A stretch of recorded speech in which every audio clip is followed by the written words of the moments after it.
standing on principle, the meat of the matter.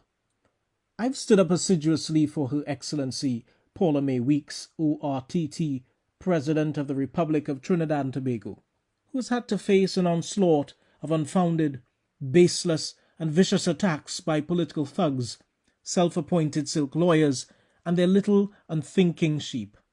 I was at pains to point out that Her Excellency was methodical, has everything in writing, and has done everything by the book, standing up on principle with the interests of the citizens of our country in mind, every step of the way.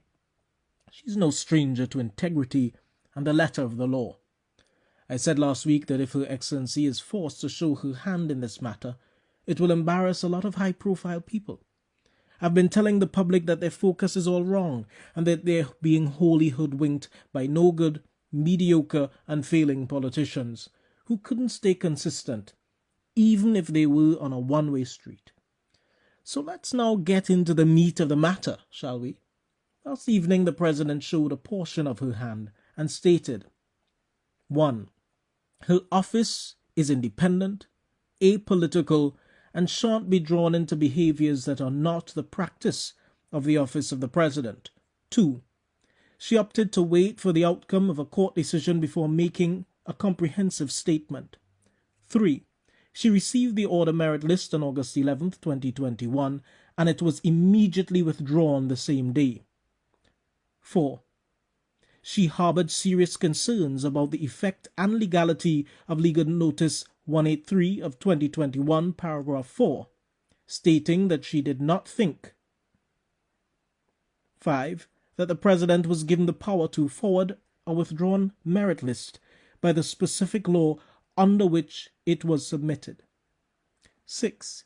Meaning she had no list which a notification could be issued and that no other list was ever submitted again. 7.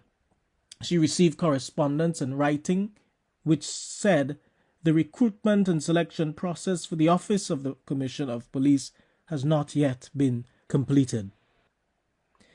Her Excellency also went on to reiterate that while the President appoints and removes members of service commissions in accordance with specific constitutional provisions, the Service Commission are independent, even of the President, who does not direct, participate, or interfere in their deliberations and decisions, adding that the office of the head of state is expected to be one of careful, deliberate, judicious decision-making, sometimes in circumstances that are unprecedented and for which no specific guidance is to be found in law. To conclude, the statement Her Excellency made it abundantly clear by seeking to assure the nation that neither the office of the President nor she participated in, allowed, or encouraged any attempted or actual improper interference, influence, or breach of the principle of separation of powers in the operation of the Police Service Commission in the matter of the Commission of Police. She stated that she did not receive instructions or suggestions from any individual, nor did she give any to the Police Service Commission. She certainly did not willfully violate any provision of the Constitution, nor has she behaved in any way that could lead one reasonably to conclude that she may have brought the office of the President into hatred, ridicule, or contempt, or endangered the security of the state. So there you have it. To summarize, the merit list was given then withdrawn, followed by a letter that indicated the process of selection was not complete. The President said that the Constitution, in her view, did not give her the power to forward a withdrawn list, as the Police Service Commission is independent even of the President, notwithstanding her power to appoint and remove commissioners, in keeping with the principles of the separation of powers. The President's position is exemplary, and she acted appropriately so as to not violate the Constitution and act outside of the remit ascribed to the office of the President as per the Constitution. So that is the issue at hand, my friends.